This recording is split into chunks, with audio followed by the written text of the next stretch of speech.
दोस्तों, भारत ने बना लिया एम का फाइटर जेट का भी बाप। अब एम का नहीं, सीधा एम का फाइटर जेट का छोटा भाई बनाएगा भारत, और इसके आगे कोई भी फाइटर जेट नहीं टिक पाएगा। दरअसल दोस्तों, जहां पर भारत अपना स्टेल्थ फाइटर जेट एम का को बनाने में लगा हुआ है, लेकिन भारत इसे नहीं बनाएगा, बल्कि भारत इसका छोटा भाई बनाएगा। दरअसल दोस्तों, आप देखिए, आज की इस वीडियो में हम लोग बात करने जा रहे हैं भारत के यूसीएवी प्रोग्राम को लेकर, जिसे कि आप और हम घातक नाम से जानते हैं, और इसका टेक्नोलॉजी डेमोन्स्ट्रेटर स्विफ्ट हम लोगों ने तैयार कर भी लिया है। इवन अब इसके कई सारे फ्लाइट टेस्ट कंप्लीट कर लिए गए हैं, जो कि दोस्तों पूरी तरह से सक्सेस रहे हैं। इसी आधार पर DRDO यानी कि defence research and development organisation द्वारा एक बड़े साइज में, जो कि 13 टन के ऊपर एक सुपर यूसीएवी के तौर पर इस्तेमाल किया जा सकेगा, ऑलमोस्ट तेजस मार्क 1 की तुलना में। यह तो बराबर साबित होगा। उसके डेवलपमेंट को लेकर कुछ खबरें निकल कर आई हैं, जिसे आज मैं डिटेल से बताने वाला। देखिए कि पिछले कुछ समय से हम लोग लगातार ही इसी बात को डिस्कशन कर रहे हैं कि तेजस मार्क 1 में जो डिलेज हुआ है अमेरिका की वजह से, वो हमारे लिए काफी ज्यादा घातक साबित हो रहा है, क्योंकि भारत की वायुसेना की जो स्क्वाड्रन स्ट्रेंथ है वो भी लगातार ही कम हो रही है, और नए एयरक्राफ्ट शामिल करने चाहिए थे तो वो नहीं हो पा रहे हैं, और जो रिटायर करने हैं वो पूरी तरह से तैयार है कि भैया हमें रिटायर कर दीजिए। तो ऐसी सिचुएशन में अब हम लोग गैप को फुलफिल कैसे करेंगे? ऐसी सिचुएशन में हमारे पास दूसरे क्या क्या ऑप्शन हो सकते हैं? तो आज उन्हीं विकल्पों में से एक ऑप्शन यह भी है घातक यूसीएवी। घातक यूसीएवी वो है जिसे कि चाह कर भी कोई कितना भी एम्फेसिस लगा ले, इसे कोई भी डीले नहीं करवा सकता, क्योंकि यह कंप्लीट रूप से भारत के कंपोनेंट्स से बनेगा, और साथ ही साथ यह स्टेल्थ होगा, यानी कि दुश्मनों के रडार सिस्टम, उनके एयर डिफेंस सिस्टम इसे किसी भी हालात में पकड़ नहीं पाएंगे। उन्हें चकमा देकर यह डीप स्ट्राइक करने में पूरी तरह से सक्षम होगा। किसी भी तरह के पायलट की आवश्यकता इसे नहीं होगी, और यह अपने आप प्रीसेट लक्ष्यों के ऊपर जाकर सकुशल बॉम्ब वगैरह करके वापस अपने देश आ जाएगा। इसमें भी एम का फाइटर जेट की तरह ही इंटरनल वेपन होंगे, और अब इसी वजह से तो आप इसे मिनी एम का या फिर उसका छोटा भाई भी कह सकते हैं। तो दोस्तों, अब बताया यह भी जा रहा है कि DRDO की इंस्टीट्यूशन एरोनॉटिकल डेवलपमेंट एस्टेब्लिशमेंट यानी कि AD द्वारा इस परियोजना को और ज्यादा तेज कर दिया है। और अब अगर अभी तक इसके डेवलपमेंट की बात की जाए तो हम सभी जानते हैं, और दोस्तों उस समय इसके अंदर स्टेबलाइजर के तौर पर पीछे टेल लगाई गई थी।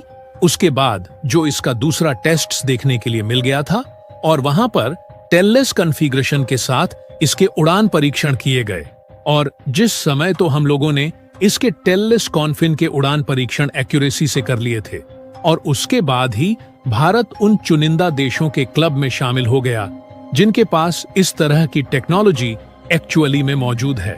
और अब इसी टेक्नोलॉजी को बड़े फॉर्मेट में तैयार करके घातक का नाम देकर इसे भारत की वायुसेना में बड़े पैमाने में शामिल किया जा सकता है।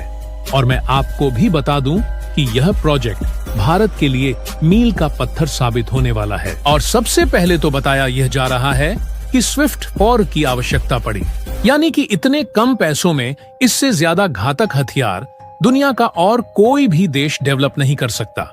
और रिजल्ट देखिए कि हमें स्टेल्थ टेक्नोलॉजी के ऊपर मास्टरी हासिल करने में इसने बहुत सहायता दी। इसके अलावा दोस्तों, यहाँ पर हमें वो टेक्नोलॉजी भी मिली जिसके जरिए हम लोग ऑटोनोमस किसी विमान को टेक ऑन ऑफ करवा सकते हैं, उसकी लैंडिंग करवा सकते हैं, उससे किसी भी तरह का ऑपरेशन करवा सकते हैं। तो यह सारी क्षमताएं हमारे पास आ चुकी है, जिसका व्यापक तौर पर हम लोग इस्तेमाल हमारे 6th जनरेशन के एयरक्राफ्ट में करेंगे। इसके साथ साथ अगर और गहराई में जाएं, तो विमान की air frame, undercarriage flight control avionics, और इसके साथ ही साथ इंजन, इन सभी चीजों में हम लोग इसके जरिए भारत हासिल कर लेंगे। और आप सभी वैसे जानते ही होंगे, लेकिन फिर भी मैं आपको बता दूं कि घातक यूसीएवी जब तैयार होगा, जो कि 13 टन के आसपास का एक बड़े साइज का यूसीएवी बॉम्बर होगा, उसमें तो हम लोग ड्राई कावेरी इंजन का ही इस्तेमाल करने जा रहे हैं। तो कावेरी इंजन का पहला इस्तेमाल हम लोग किसी स्वाटशी प्रोजेक्ट में करने जा रहे हैं।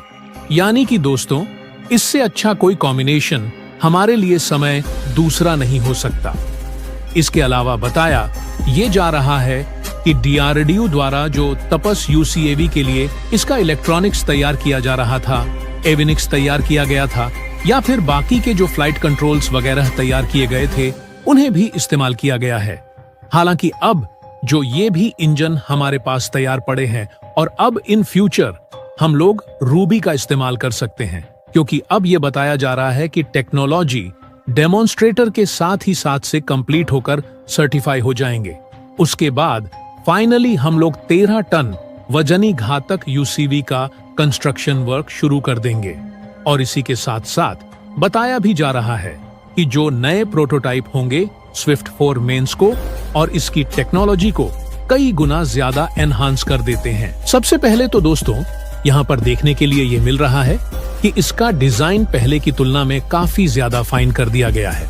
और अब इसमें जो सबसे ज्यादा नोटिसेबल चेंजेस देखने के लिए मिल रहे हैं वो इसके रियल एग्जॉस्ट में देखने के लिए मिल रहे हैं। और इसके अलावा ही ये एयर इंडेक्स सिस्टम में भी देखने के लिए मिल रहे हैं। पहले जहां पर हमें सर्कुलर और हुड वाले रियर एग्जॉस्ट देखने के लिए मिलते थे, तो वहीं पर नए डिजाइन में आप देख पा रहे हैं काफी चेंजेस दिखाई दे रहे हैं, जो कि बताया जा रहा है कि इसकी स्टेल्थनेस को पहले की तुलना में ज्यादा बढ़ा देगा।